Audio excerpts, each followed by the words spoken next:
Point of No Return by Wildheart. Chapter 4. Fourth Interrogation.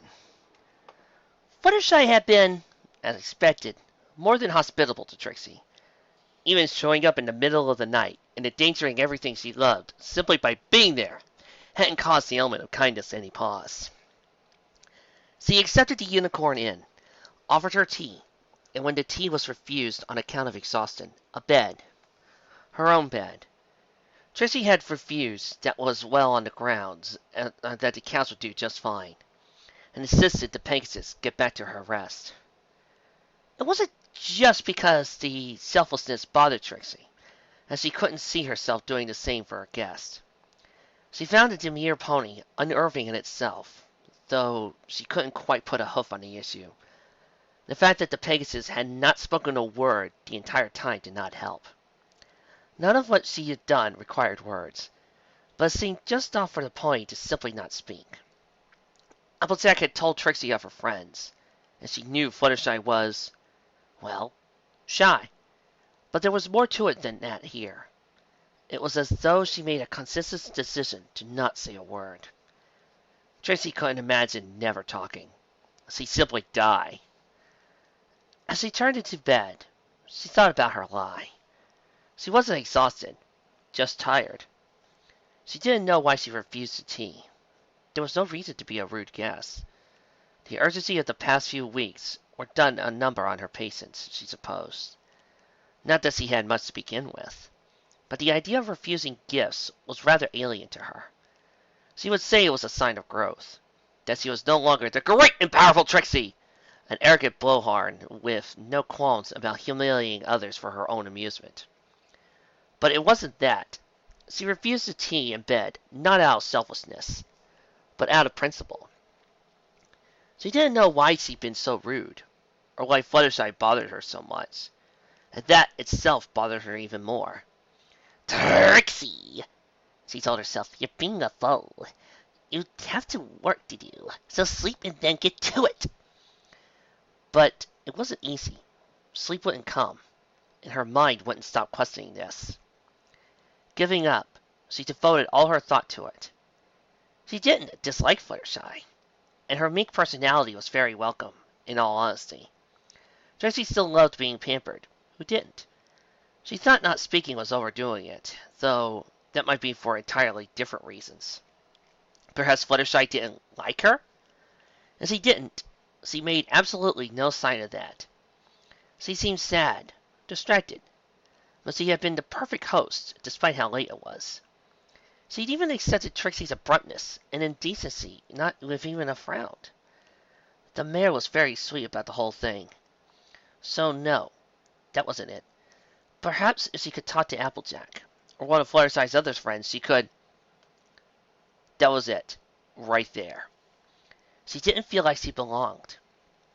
Trixie smiled a moment, considering this. She just had to think of her not as a host, but a pony.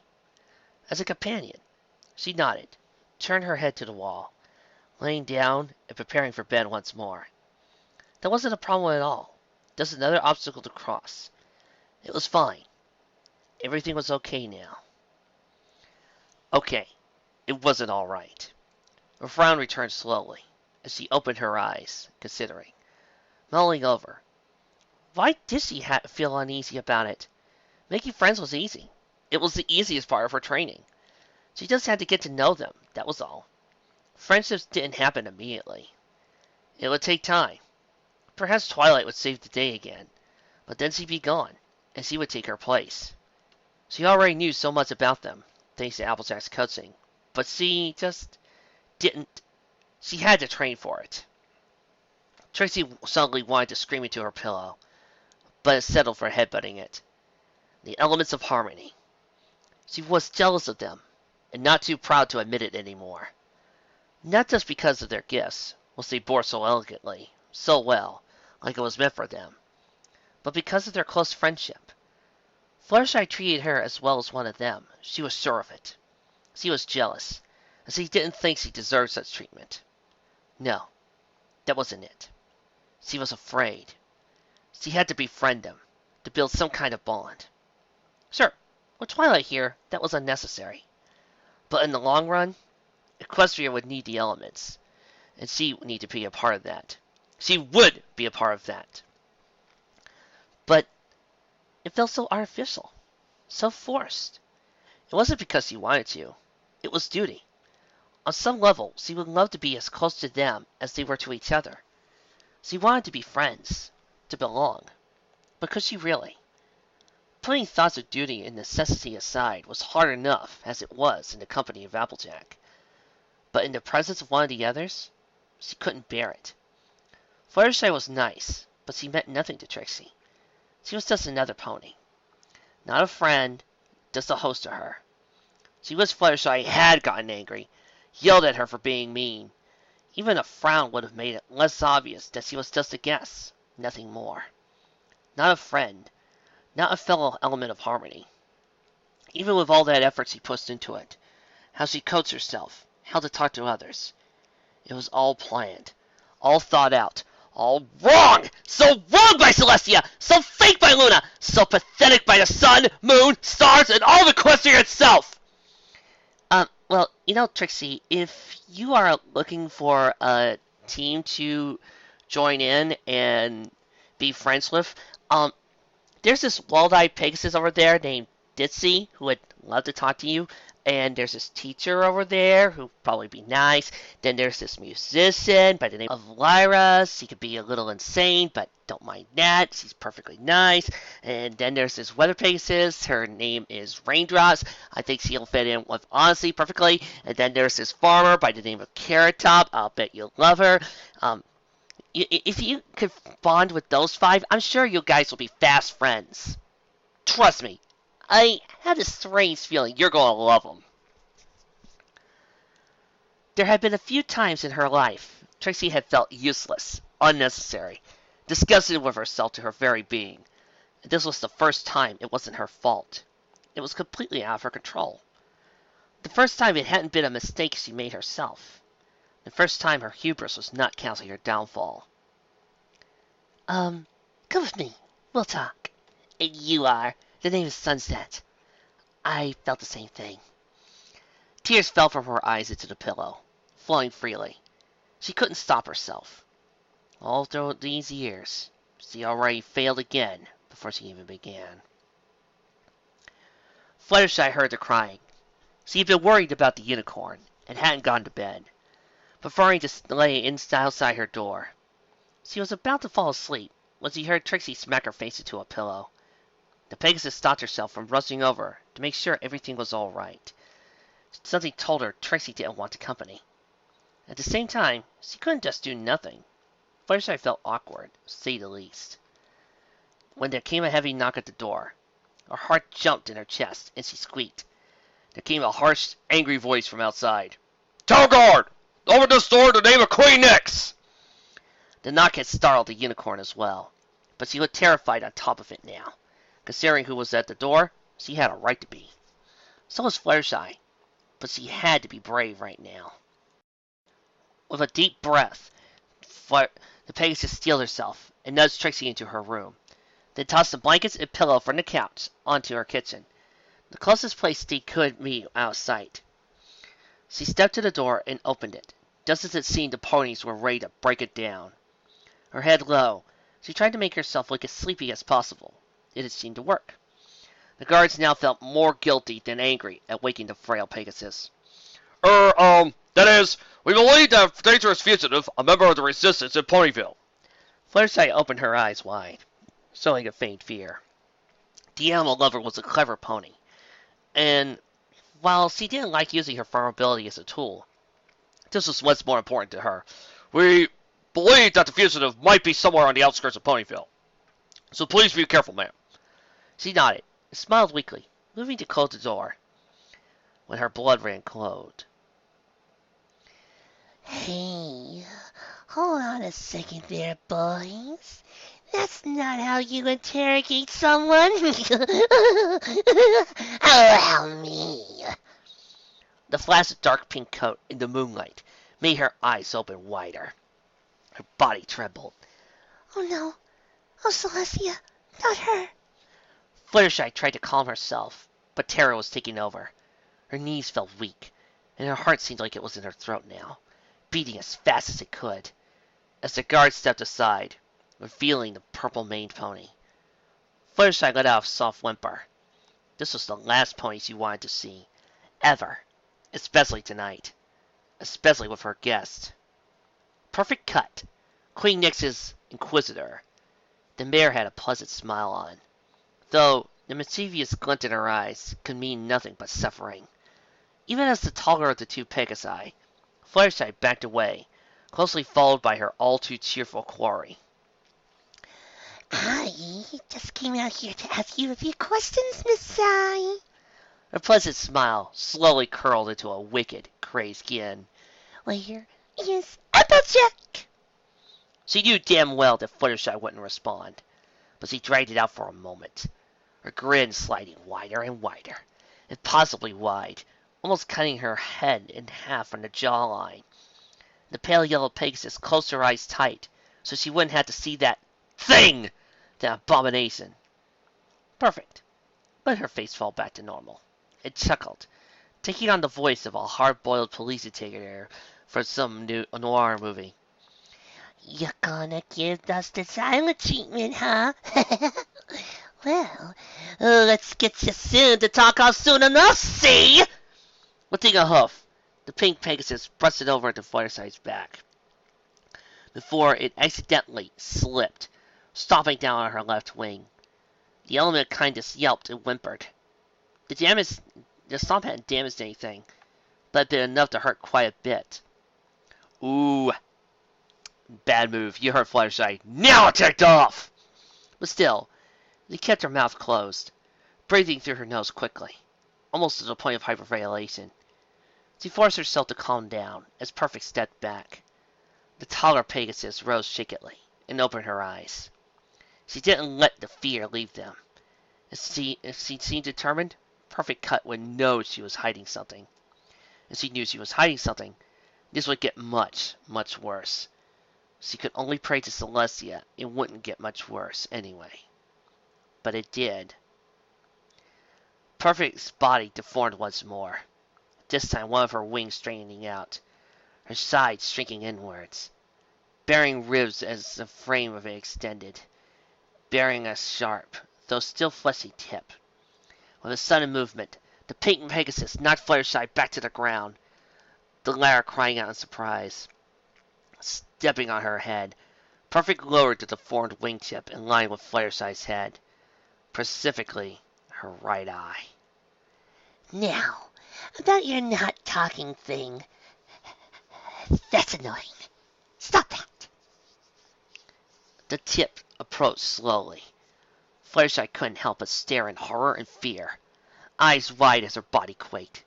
She struggled, though another stomp to her wing paralyzed her for a moment. And you know what I really hate? I hate those eyes of yours. I really hate them. All lovely and kind and disgusting. The tip was a mere hair's breadth away from her right eye now. Fluttershy forgetting to breathe as the cool monster giggled, despite her words. Gonna talk now, Miss Shy? No. Well, you'll scream instead. Trixie couldn't take it anymore. She couldn't wait and let this happen. Steeling herself for caption, she prepared to burst through the door, when a horrid, blood-curdling scream stopped her. She stared at the oaken door, trembling in horror at her own cowardice. Pack it in, boys. If she knew anything, she would have said it. Well, maybe you'll see me again, Miss Shy. Well, I guess I'll see you anyway. She didn't quite hear the words. They seemed muffled, far away. And Trixie, in a daze, stumbled from her room. She was shocked more than anything, her eyes coming to rest on a pile of yellow and pink, laying on the floor, trembling. Snapping out of her weakness, the magician rushed to help the Pegasus up. She almost drew out sheer disgust with herself as she saw the Pegasus' right eye close, bloody tears seeping from the corner. Fluttershy! Oh, by Celestia. I'm so sorry. She helped her to a couch, cursing herself. Her self-inflicted abuse was interrupted by a soft voice, weak and wavering from pain. Where's the ink on the wall? Please. Trixie immediately went for the red box, throwing it open. The contents of it spilled out from a violent tug, and Trixie forced herself to calm down, grabbing gauze with her magic and quickly bringing them over. Despite her injury, Fluttershy quietly instructed her on how to apply them, only allowing herself to fall unconsciousness with the deed done. When the adrenaline wore away, Trixie stared at the Ponyville's ranger, tears wetting her cheeks for the second time that night. But her stupid concerns felt so trivial now, so far away. She left herself collapsed on the floor in front of the couch for a few moments, cursing herself once again for her selflessness, her cowardice. When this one meek pony had done everything to keep her safe, Trixie fell asleep that way, still shaking with sobs. Her dreams were not happy that night. Perfect. Bad move. You see, I've watched Babylon 5, and Jakar got his eye ripped out. And all that did was just take him off. So, you taking Fluttershy's eye, all you did was just take off a certain speedster, a magician, and a very strong apple farmer. I think you have just entered the realm of very, very, very dead mare. The morning came with the renewed rising of the moon. Twilight raised her head sleepily, though a glance out the window made her wish she hadn't. It wasn't a dream. Is it panic time now? Whilst considering that, Rarity cleared her throat, made the unicorn turn her head. The fashionista was already up and about, and at this juncture, offering Twilight a cup of coffee. No, thank you, Rarity. It'll just make my nerves worse. Rarity sighed theatrically and nodded, putting the cup to the side. Twilight, darling, you'll get through this. I promise I'll do everything in my power to get you home. I'm sure Her Majesty would be thrilled to help you, of all ponies. Twilight slipped off the bed and onto her hooves. The sleep had done her some good, and she actually questioned whether to panic or not, rather than simply panicking. So there was that. But there's somebody we should really go see. The poor dear has become a complete hermit since the other you died. Barely speaks, and only goes out of her house to get food. Twilight felt a transient sadness in her heart at that. She guessed who her friend was speaking of. Fluttershy, right? Rarity shook her head, the latter unicorn blinking at her negatory response. No, dear. Pinkie Pie. She's become utterly despondent. Twilight tried to picture that, and couldn't. The only time Pinkie had ever really been quite upset, she had not been there to see it. She always assumed the world could be ending, and Pinkie would still be Pinkie. I'm sure that's seeing you to pucker right up again, or so I hope. Twilight's stomach rumbled, and she looked apologetic as Rarity gasped, holding a hoof over to her mouth. Oh my! I completely overlooked that you might be hungry, Twilight. I assure you, I'll buy you as much as you like at Sugar Cube Corner. Thank you, Rarity. The two of them left the house. The streets of Ponyville were slightly more crowded than the magician would remember, though it hadn't been this large in her world either. Despite the blanket of night draped over the sky, everyone was going about their business, and most of them seemed perfectly happy. Is this what it would have been like? Rarity, every pony seems perfectly fine with all this. Thinking Occulta had stepped aside, out of her way, Rarity barely caught that statement. All this? What do you mean? Twilight, who'd been lagging behind a bit, stuck closer to the white unicorn, trying to ignore some odd looks he was getting. The whole eternal night thing. It's been like this for 6 years, right? But no pony seems particularly hungry, angry, or scared. Well, it is quite amazing what a pony can get used to. But as I explained last night, Queen Nyx's reign has brought a lot of prosperity to Ponyville. It really isn't a trouble. The streets are kept warm by these. She slid a hoof up to indicate one of the street lamps, continuing. And food is plentiful. There were 2 hard years, but after that, the plants that grow under the moonlight were fully integrated, and we've had a higher output even due to so many ponies moving here. Thank God for the apple trust, right? Twilight had to say she was impressed. She felt a bit of pride building in her heart, but fought it down. As much as she seldom loved Nyx, she'd seen both sides of the coin, and she was sure there was another side to it here. She kept it to herself, though, politely nodding as she listened to Rarity tell her about life in Ponyville these days, until they reached the bakery. It hadn't changed at all, honestly, and through a window she spied Mr. and Mrs. Cake hard at work, but there was something missing from it all. Is it Pinky stayed off? I suppose so, dear. Verity smiled to Twilight, curtsy. That means to be alone, but breakfast first. Twilight felt a little less hungry at the prospect of keeping Pinky waiting, but her stomach growled as she reminded herself that the Earth Pony didn't even know what they were here right now. Mrs. Cake came to the counter, looking a bit hurried. Good morning, and welcome to Sugar Cube. She spied Twilight, and her blue face became a much paler shade, dropping the platter she had balanced on her back. She stared in shock, while her husband went out to see what was wrong. He too fell victim to the sight. The customers all looked up to the noise as well. To a few of them, the sight of the lavender unicorn meant nothing, but to many of them present, it meant everything. One of them, a light cream pony with a grayish-blue mane, white highlights, stepped up to the element of magic with a few tears in her eyes. Twilight? Twilight Sparkle? Is that really you? Are you really alive? Twilight looked around the shop in awe of how everyone was of her. Was he really this important to Ponyville? She smiled softly as she looked back to the pony. Lyra, that was her name. She remembered her. She also remembered Minuet, Love and Hearts, Twinkle Shine, and Moon Dancer would be here, but she's been crying her eyes out ever since she heard of Twilight's death. Yet, yes, Lyra, I'm really here. She urged the musician as she suddenly hugged her tight, crying openly. She was always a little over-emotional, and this was something to actually be emotional about, Twilight supposed. You think that's something? You should see Minuet! She let the other unicorn cry, hugging her back a bit. Though, when Lyra calmed down, she scooted back a bit. Oh gods. Are you guys all thinking of what might have happened to Moon Dancer the moment she found out Twilight's dead? Oh, the poor girl. She's heartbroken. I'm sorry. I don't know what came over me. I was just so happy to see you. She practically gushed.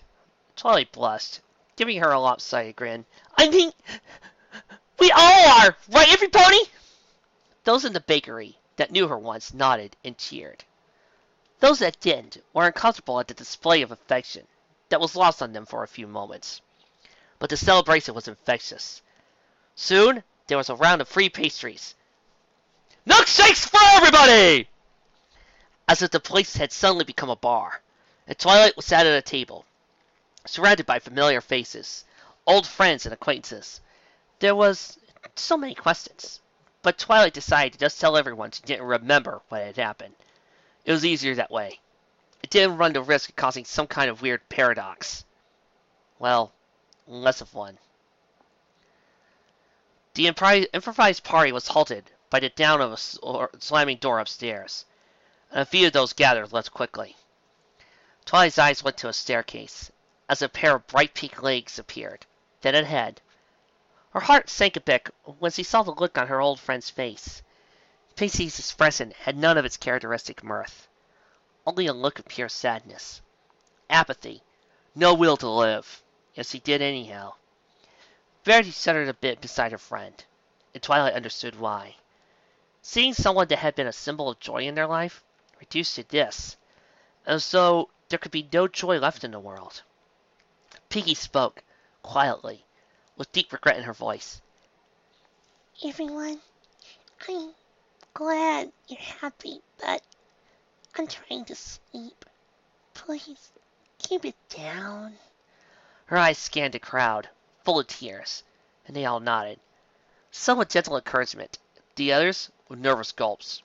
Elvia laughter started back up the stairs again, while she stopped mid-stride and slowly turned her head back to the crowd, her expression one of shock. Hi, Pinky. I'm sorry you're sad, but please, feel better soon. Twilight smiled as the Earth Pony's eyes met hers. Pinkie just stared for a moment. Legs started to tremble. Pinkie, are you okay? She was just able to say nothing else before her friend pounced, glomping the unicorn, knocking her out of her chair. Thankfully, nothing was hurt, but she had the wind knocked out of her. As Twilight came out of her daze, she found it hard to breathe in the bear hug the pink party pony had her in. Oh my gosh, I miss you so much. You were there, but now you're back in there. Let's hear this goes for something, but okay, I miss you so much. Her ears were ringing out too, but she couldn't help but hug back, as the pink furred and maned pony sobbed into her chest. Lyra's tears had been happiness mixed with sadness, but these were pure joy. Pure, unadulterated joy. Twilight felt a bit awkward at first, but as always, Pinkie's happiness was infectious. She smiled widely and gave the elemental laughter a squeeze. The Earth Pony immediately sat back outright and looked around the cat, who gathered staring, though with smiles. Infectious indeed. I'm glad to see you too, Pinkie. We really have to talk about something, though. Twilight spoke as she rose herself. Well, as much as Pinkie sitting on her stomach let her sit up, she didn't have the heart to outright say she wouldn't be here long. After all, images of that depressed, joyless Pinkie came to mind immediately, and Twilight didn't think she or anyone else present could bear to see that again. Unless we want to see a mime. But, by the way, Trixie, see? There's one of your friends, Lyra. And as I said, Lyra's a little over emotional, a little silly, but I guarantee you'll love her. Yes, I do!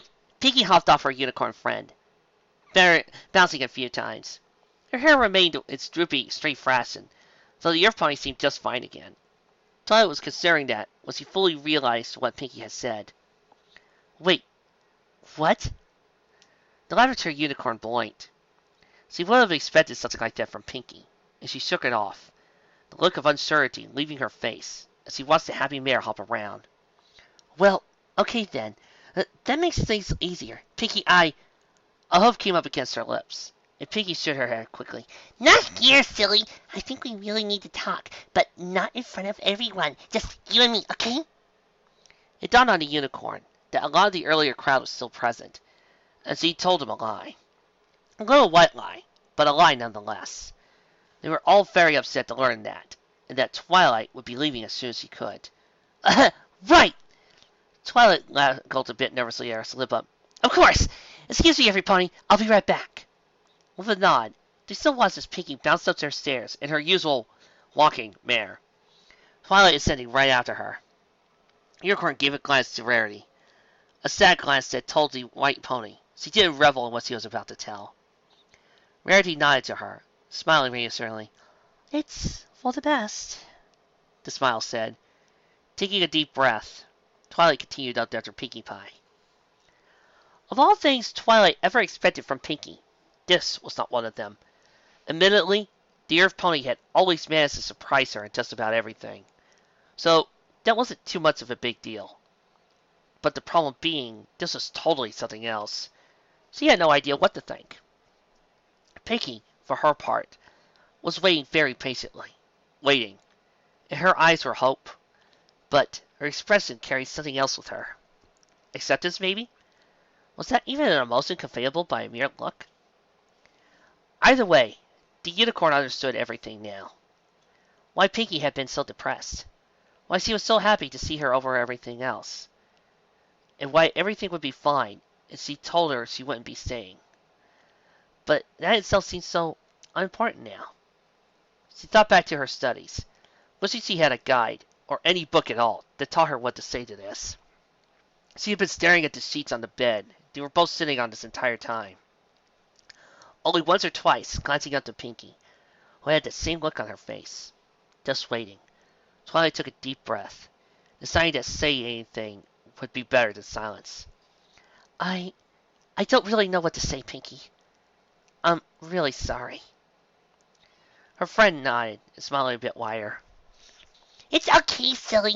You don't have to say anything, or even say yes or no. I just wanted to tell you, all this time, I never got the chance because you died. Now that I told you I feel a little better, even though I told you can't stay? Twilight just stared. She had figured she and Pinky were speaking two different topics when the Earth Pony posed her own. You know? Of course I do, Twilight. You're not like you're back from the dead, because that's pretty impossible. Duh! The snark at the end of it made Twilight giggle softly, but she still felt terrible about this mess.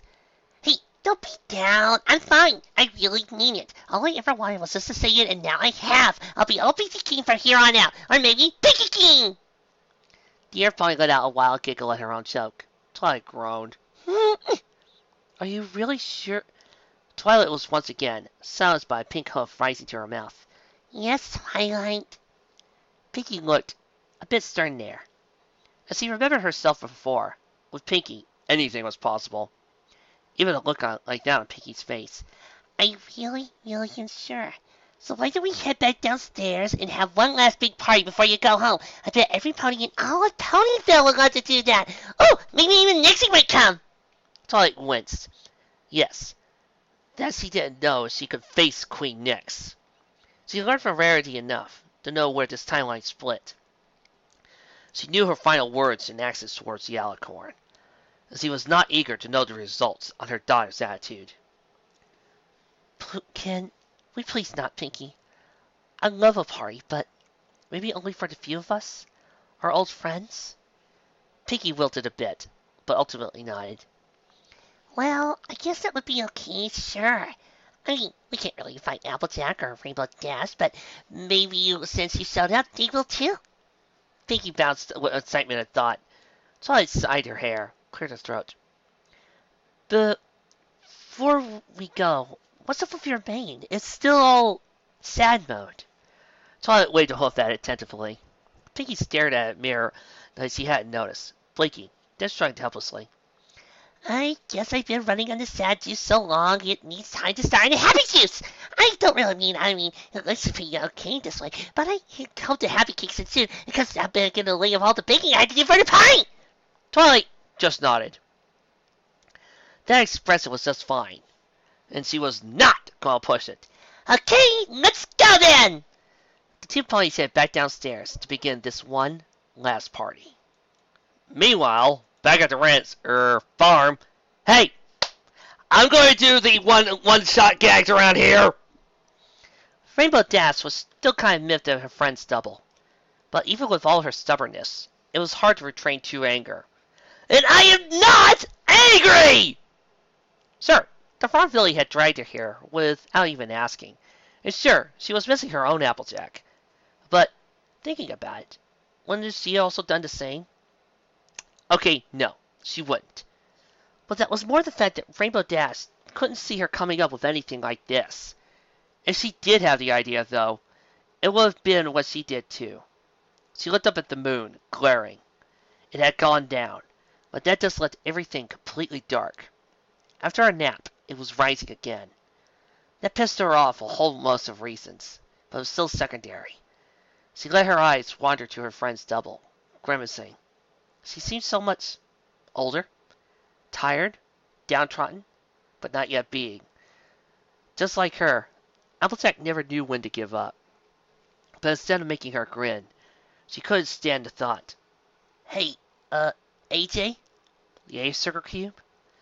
She said and slept all at night, but seemed like she was used to it. Nothing like that one time she spent the entire day drunk from sleep deprivation. That pissed her off too, but she fought it down. How long have you been doing this? I mean, fighting. Alone. I ain't alone, darling. I got Trixie and a lot of good ponies who just want to be free again. We're all ready for whatever comes our way. She gave his dad a smile, though it was apologetic. And willing to do anything, I think. Even we shouldn't have. Nah, really, it's okay. You're still not my Applejack. She stated bluntly, though a smirk turned at the corners of her mouth. But you're good enough, and you need my help. Good enough for me. Applejack looked to the ground, closing her eyes for a moment. She turned her head so Dash couldn't see the tears of relief falling to the grass. Thank you, Circle Cube. That means a lot to me. You really don't know how much. Despite what Applejack thought, Rainbow Dash really did know. That's why she said it after all. But not one to remain on any sappy topic for too long. Not even that of friendship. Des unceremoniously prodded her friend's double on the side. Look, I know we're supposed to just sit here, but didn't you say you were with that Trixie punk? Applejack rolled her eyes, though she easily bent back to rebuke, as she could have immediately given 6 years ago. And what about Twilight? Yeah, you're right. The farm filly, no. Farm mare Rose, and nodded to Applejack. This was a stupid idea. It could risk anything. Right now, it was the time for action! Alright, here's the plan. You go after Twilight. I bet you she's still in Ponyville, and that's sure to cause a fuss. I'll go over to Trixie. She's probably holed up with Fluttershy. Seems to be the most logical choice. Dad grinned a moment. Then her face fell. Guess I gotta go incognito. Applejack grinned wildly, but her eyes losing their tiredness suddenly. As she stretched herself out, a few joints popping, Des knew all too well and grinned back. I know, girl. Get your flanks over the Ponyville on the double. I want Queen Nyx knowing their attack's followed up. You got it! Des saluted and took off, blazing across the sky. As Applejack raced to Fluttershy's house, not suspecting at all what she would find there.